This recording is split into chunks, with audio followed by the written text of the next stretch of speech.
195 candidates வந்து வெளியிட்டாங்க. இதுல தாமதமாக எடுக்கக்கூடிய முடிவாக இவ்வளவு நாள் இதை அறிவிக்கல, வேட்பாளர்கள் யார் தேர்வு செய்யல. அதாவது ஒரு 4 நாட்களுக்கு முன்பாக நடைபெற்ற தேர்தல் குழு கூட்டத்தில் எந்தெந்த மாநிலங்கள் கலந்துட்டது 195 வேட்பாளர்கள் அப்படிங்கறத பாத்தீங்க. தமிழ்நாட்டில் மட்டும் ஏன் தாமதம் அப்படின்னு கேக்குறீங்க. அந்த கூட்டத்தில் பீகார் வரல, கர்நாடகா வரல, ஆந்திரா வரல, மாநில தேர்தலை சந்திக்கின்ற ஒடிசா வரல. அதனால ஒவ்வொரு கட்டமாக எந்தெந்த மாநிலத்தை கூப்பிடமோ அது மத்திய தலைமை கூப்பிடும். அதனால தமிழகத்திற்கு மட்டும் தனியா டிலே ஆச்சானா இல்ல. நான் உங்களுக்கு அழகா ஒரு உதாரணத்தை சொன்னேன். தமிழ்நாடு மட்டும் இல்லைங்க, பக்கத்துல கர்நாடகா கூட அன்னைக்கு எடுத்துக்கல. அதனாலதான் சொல்றேன், ஒவ்வொரு கட்டமாக அது எடுத்துக்கொள்ளப்படும். அன்னைக்கு மத்திய காலை நைட்டு 11 மணிக்கு ஆரம்பிச்ச கூட்டம் 3:30 மணிக்கு முடிஞ்சது. ஒவ்வொரு நேரத்திலையும் பிரதமரோட நேரத்துக்கேற்ப ஒவ்வொரு மாநிலங்களாக எடுத்துக்கொள்ளப்படுகிறது. அதனால வேண்டுமென்றே தமிழகம் தாமதிக்கப்பட்டதானா இல்ல, தமிழகத்தோடு இன்னும் மற்ற மாநிலங்கள் இருக்கு.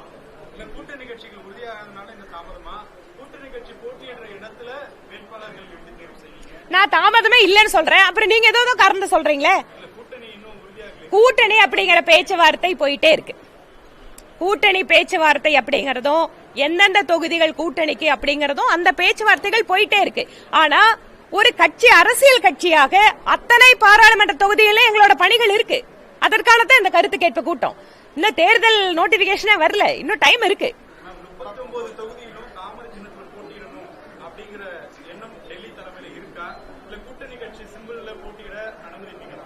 இந்த கூட்டணி கட்சிகள் எந்தெந்த தொகுதிகளுக்கு அவங்களுக்கு ஒதுக்கப்படும், அவர்கள் எந்த சின்னத்தில் போட்டியிடலாம் அப்படிங்கறதெல்லாம் தேசிய தலைமை அப்புறம் முடிவு பண்ணும்.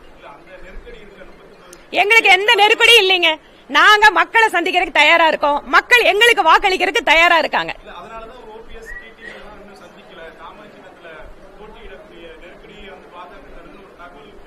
அந்த மாதிரி எல்லாம் எதுவும் இல்லை. நன்றிங்க.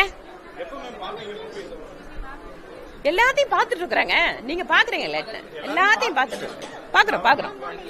வெளியிலே ஜனநாயக ரீதியாக ஒவ்வொரு தொகுதிகளிலேயும் மாநிலத்தால் 2 தலைவர்கள் அனுப்பப்படுவார்கள். அவர்களிடம் ஒவ்வொரு தொகுதியை சார்ந்த நிர்வாகிகள் தங்களுடைய கருத்துக்களை கூறலாம். வேட்பாளராக விருப்பம் இருப்பவர்கள் கூட அந்த குழுவினை சந்தித்து தங்களுடைய விருப்பத்தை தெரிவிக்கலாம்.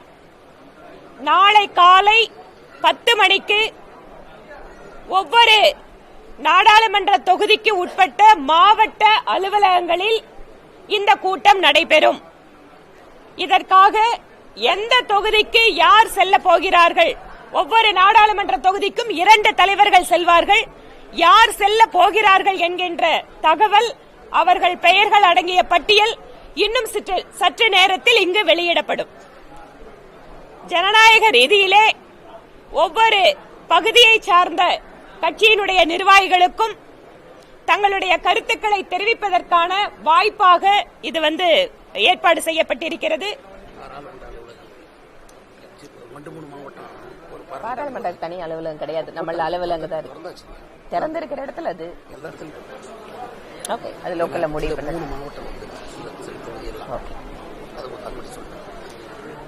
நாடாளுமன்ற தொகுதி தேர்தல் அலுவலகங்கள் பல்வேறு தொகுதிகளில் திறக்கப்பட்டிருக்கிறது.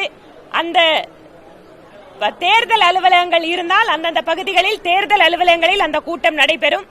தேர்தல் அலுவலகம் இல்லாத இடங்களில் அந்த மாவட்டத்திலே எது ஹெட் குவார்டர்ஸ் ஆபீஸோ அந்த இடத்துல அந்த கூட்டம் நடைபெறும். இந்த தகவலை தங்கள் வாயிலாக தமிழக பாரதிய ஜனதா கட்சி அத்தனை பேருக்கும் நாங்கள் தெரிவித்துக் கொள்கிறோம்.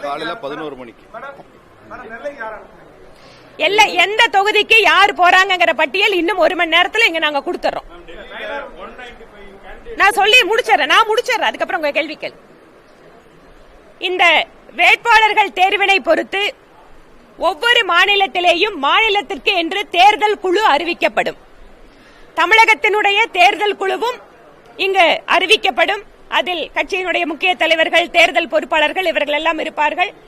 இவர்கள் கருத்து கேட்டதற்கு பின்பாக அவர்களை வரவழைத்து ஒரு கூட்டத்திலே ஒவ்வொரு தொகுதிக்கும் உத்தேசிக்கப்பட்ட வேட்பாளர் பட்டியல் என்பது தயாரிக்கப்பட்டு அது வருகின்ற 6ஆம் தேதி டெல்லிக்கு அந்த பட்டியலோடு தலைவர்கள் சென்று அதற்கான அந்த கூட்டத்தில் கலந்து கொள்வார்கள். இதுதான் எங்க தரப்பிலிருந்து நாங்க தெரிவிக்கிறோம்.